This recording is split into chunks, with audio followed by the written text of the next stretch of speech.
스테번역 사도신경으로 신앙 고백하겠습니다.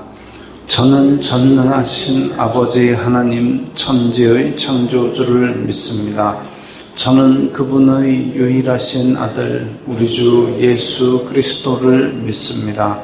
그분은 성령으로 잉태되어 동정녀 마리아에게서 나시고 본디오 빌라도에게 고난을 받아 십자가에 못 박혀 죽으시고 장사된 지 사흘 만에 죽은 자 가운데서 다시 살아나셨으며 하늘에 오르시어 전능하신 아버지 하나님 우편에 앉아 계시다가 거기로부터 살아있는 자와 죽은 자를 심판하러 오십니다. 저는 성령을 믿으며 거룩한 공교회와 성도의 교제와 죄를 용서받는 것과 몸의 부활과 영생을 믿습니다. 아멘. 거룩하신 하나님 아버지 감사합니다. 간밤에도 편히 쉬게 해주시고 새벽에 기도하는 자리에 불러주시니 감사합니다. 이 시간 저희들 마음 중심으로 주님을 경외하게 하여 주시옵소서. 예수님 이름으로 기도드리옵나이다. 아멘. 찬송가 457장입니다.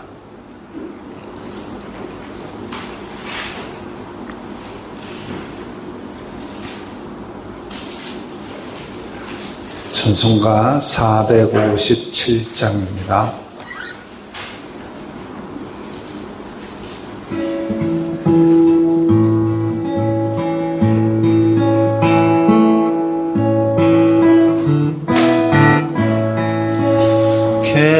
겟세마네 동산에 주를 생각할 때에 근심이나 걱정을 외면할 수 있을까?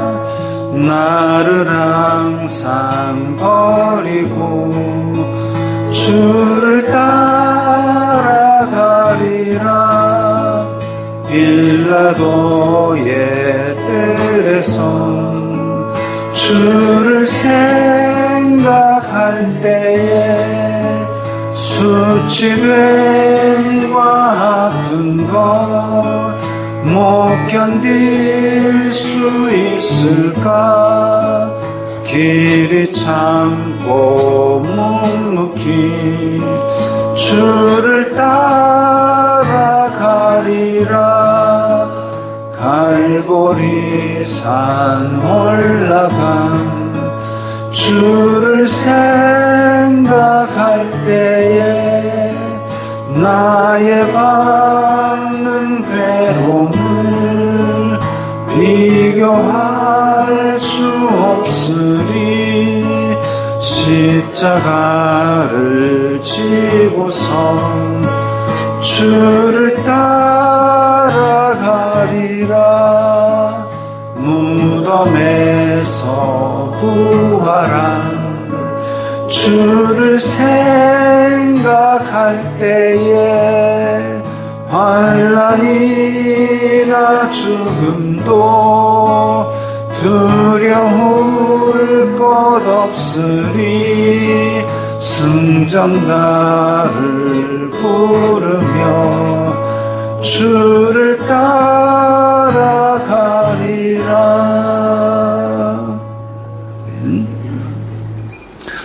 오늘 말씀은 누가복음 23장 1절부터 12절까지의 말씀입니다.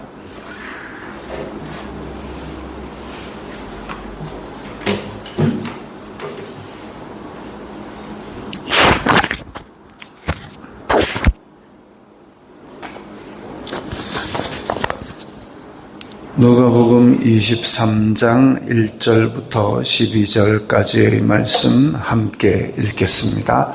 무리가 다 일어나 예수님을 빌라도에게 끌고 가서 고발하여 이르되 우리가 이 사람을 보매 우리 백성 미혹하고 가이사에게 세금 바치는 것을 금하며 자칭 왕 그리스도라 하더이다 하니 빌라도가 예수님께 물어 이르되 네가 유대인의 왕이냐 대답하되 이르시되 내 말이 옳도다.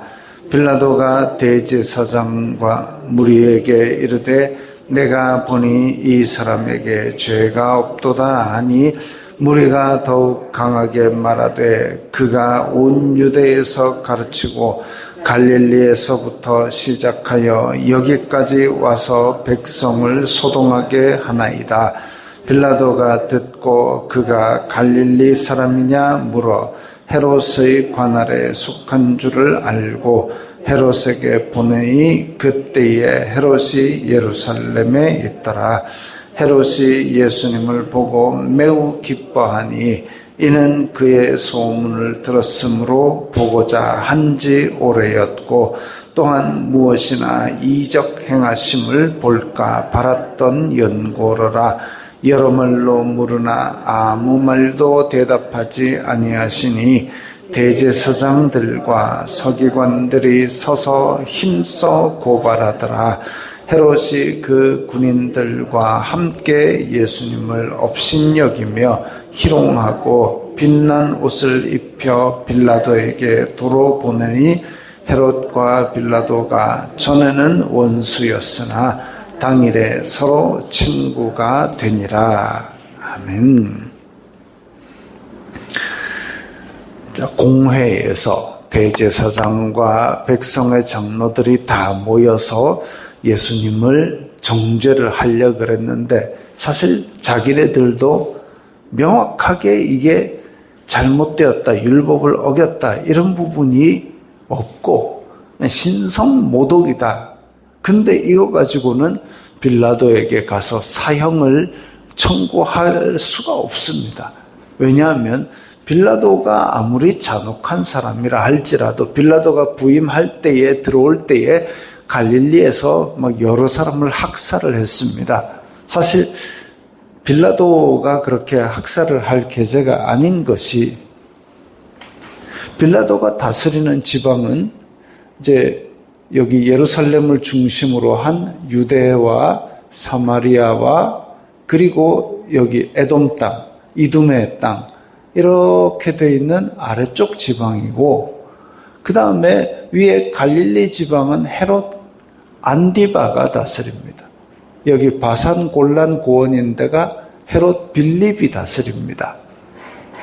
그런데 지금 이 동네에서 그러니까 헤롯 안디바가 다스리는 동네에서 부임할 때 사람들을 학살했다. 이거는 내 구역에서 지금 자기가 왕노릇한 것과 다름이 없는 겁니다.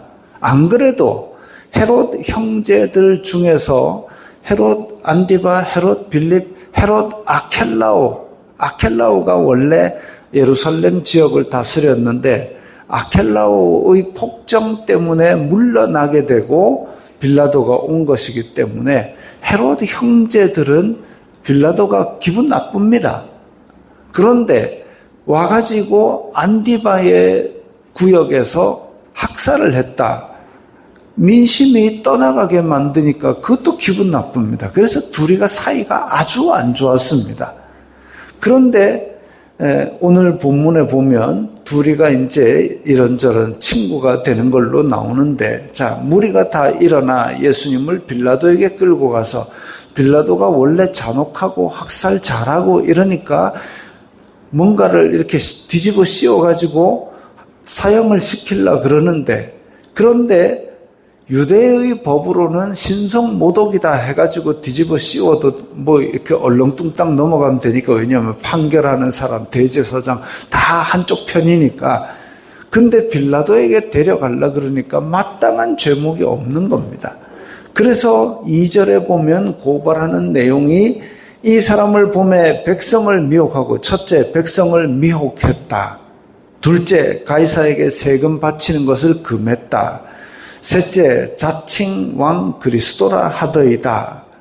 이게 이제 로마법상 문제가 될 만한 것을 고르고 고른 게 이겁니다. 그런데 백성을 미혹했다라고 하는데 백성을 미혹 했다면 수많은 백성이 빌라도 앞에 몰려들고 뭐 그런 일이 있어야 되는데 그게 없다 이거죠. 증거를 찾을 수가 없고, 백성을 미혹한 증거를 찾을 수가 없고, 가이사에게 세금 바치는 것을 금하며 세금 바치는 것을 금해가지고 세금 액수가 줄어들었느냐? 그것도 아니고, 예수님께서는 정확하게 가이사의 것은 가이사에게, 하나님의 것은 하나님께 바치라, 그렇게 말씀을 하셨지, 세금 세수가 줄어든 것도 아니고, 빌라도에게 내놓을 게 없습니다.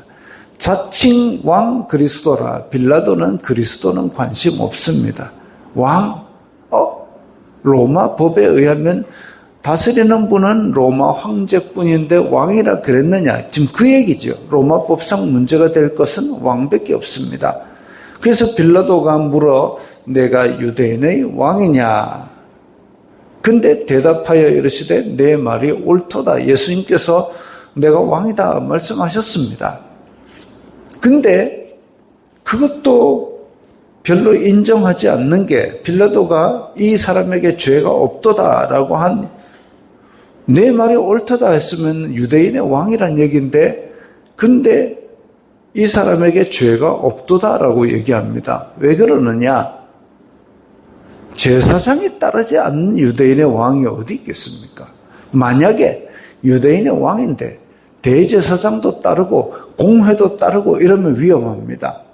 이러면 위험하기 때문에 그래서 빌라도와 로마 군인들이 성전 옆에다가 망대도 지어놓고 그렇게 주둔하고 있는데 근데 제사장도 안 따르고 공회도 안 따르고 사람 하나 그냥 붙잡아 와가지고 이렇게 왕이다. 그러니까 이 빌라도 입장에서는 유대인들이 또 저끼리 시끄럽게 하는구나 그 생각밖에 안 나는 거죠. 예수님의 세력이 로마에 위협이 되지 않는다라고 생각한 겁니다.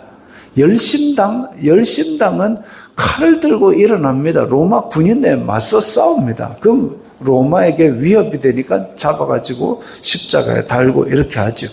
근데 예수님은 지금 혼자입니다. 그나마 있던 제자들도 다 떠나가고 지금 유대의 지도자들이 다 이 사람 죽여달라고 그러고 있으니까 이건 아이고 또 골치 아픈 놈들 찾아왔네 그 생각밖에 안 드는 겁니다. 그래서 이 사람에게 죄가 없도다 바로 그거지요. 로마 법으로는 내가 이 사람에 대해서 죄를 찾을 수 없는데 너네들 또 너네들끼리 다퉈가지고 이렇게 짜증나게 들고 왔지 그런 겁니다. 무리가 더욱 강하게 말하되 그가 온 유대에서 가르치고 갈릴리에서부터 시작하여 와서 백성을 소동하게 하나이다. 백성을 소동하게 하나이다. 근데 자기가 봤을 때는 소동 안 하거든요. 로마 군인들을 출동시킬 만큼 시끄럽지가 않았거든요. 그러니까 이 빌라도가 가만히 보다가 이거 얘네들 또 짜증나게 하는구나 이러고 있는데 갈릴리라는 말이 딱 나왔습니다. 빌라도가 듣고 그가 갈릴리 사람이냐? 마침 갈릴리는 헤롯 안디바가 다스리는데 헤롯 안디바가 지금 예루살렘에 와 있으니까 예수님을 보내가지고 갈릴리 사람이니까 네가 알아서 좀 해라 하고 떠넘기다시피 보냅니다. 그래가지고 보냈는데 헤롯은 예수님을 보고 매우 기뻐했다 그랬습니다. 기적을 일으키고 막 갈릴리 주변에 가버나움하고 벳세다하고 막 난리가 났다는데 병자도 고치고 먹을 것도 주고 막 이랬다 합니다. 정보는 들어오는데 지가 오병이어 떡을 얻어먹어 봤겠습니까? 아무것도 없으니까. 헤롯 안디바가 사실상 그 헤롯 빌립의 마누라를 뺏어다가 지가 결혼하고 이래 놓으니까 이제 세례 요한이 당신 잘못이야 했다가 목을 베어 죽이고 예수님께서 기적을 막 일으키니까 야 세례 요한이 다시 살아왔는갑다. 근데 기적이라고 나도 한번 보고 싶다. 이런 호기심이죠. 그런 부분 때문에 보고 싶어가지고 있었는데 헤롯에게 온 예수님은 아무 말도 대답하지 아니하시니 아무 말도 대답을 안 하니까 기적은커녕 자기도 답답한 겁니다. 그리고 더더욱 죄는 찾을 수가 없는 거죠. 대제사장들과 서기관들이 서서 힘써 고발하더라. 유대인이라는 작자들이, 그것도 지도자라는 작자들이 이제는 힘써 고발을 하고 앉았습니다. 유대인이 잡혀왔으면은 이 백성의 지도자들이 그 사람은 죽을 죄가 아닙니다라고 어쩌든지 빼낼 생각을 해야 될 텐데, 근데 힘써 고발해가지고 일단 죽여주세요라고 하고 있는 거죠. 참 타락을 해도 타락이 극에 달했습니다. 길을 써서 성전에서 하나님을 예배하는 것도 왜곡시킨 인간들이 이 하나님의 아들을 길을 쓰고 지금 죽여달라고 그렇게 청을 넣고 있는 겁니다.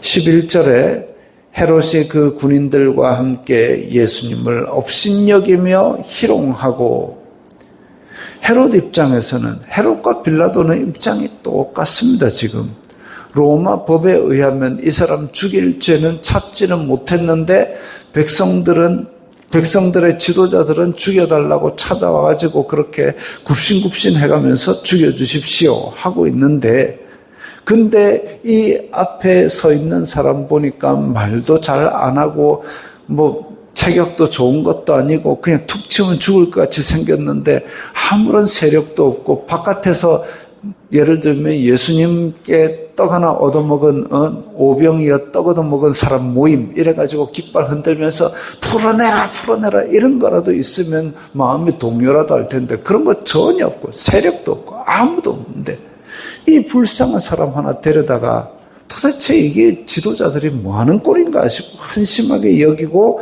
그 예수님은 이제 아무런 세력도 없으니까 업신여기고 희롱하고 놀리고, 그 다음에 빛난 옷을 입혀, 대우하는 게 아니죠.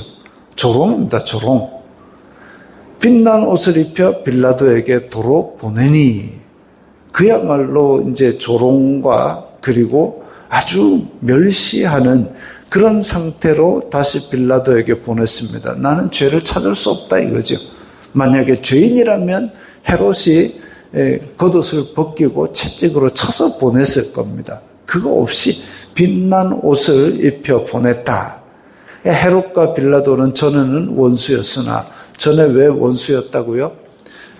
헤롯 영지에서 빌라도가 학살을 했고, 헤롯 아켈라오 자기 형제를 쫓아낸 사람이고, 쫓아내지는 않았죠. 유대인들이 쫓아냈고 그 자리에 앉은 사람이고 하니까 기분 나빠했고, 전에는 원수였는데, 그런데 지금 이렇게 예수님을 빛나는 옷을 입혀 보낸 것, 이 사람도 로마의 편이구나. 로마 법에 의하면 죄가 없다는 것을 서로 같은 편에 서 있구나 하고 여기에 공감대를 형성해가지고 당일에 서로 친구가 되었습니다.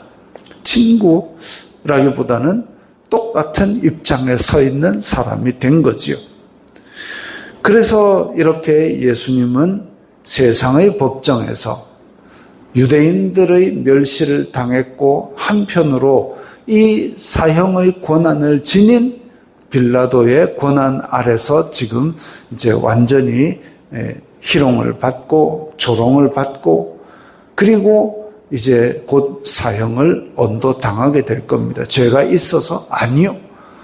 이 대제사장과 공회원들이 억지로 뒤집어 씌워가지고 하도 시끄럽게 구르니까, 근데 시끄럽게 군다고 그렇게 사형을 내리고 그러면 안 되잖아요.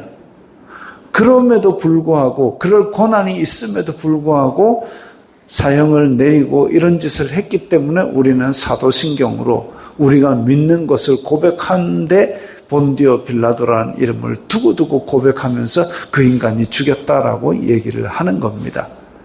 대제사장이 죽인 거 아니고, 공회가 죽인 거 아니고, 그걸 죽인 것을 판결할 수 있는 권한이 있는 사람이 누구였느냐? 본디오 빌라도인데, 그 인간이 그렇게 죄가 없는 줄 자기가 얘기를 했음에도 불구하고 죽이는 데까지 갔다 이거지요. 이토록 사람은 사악하고 자기 이익만 생각하고 자기 권력 내세우긴 좋아하지만 진짜 공의를 자기에게 손해될 일까지 감수하면서 지키려 하지는 않습니다.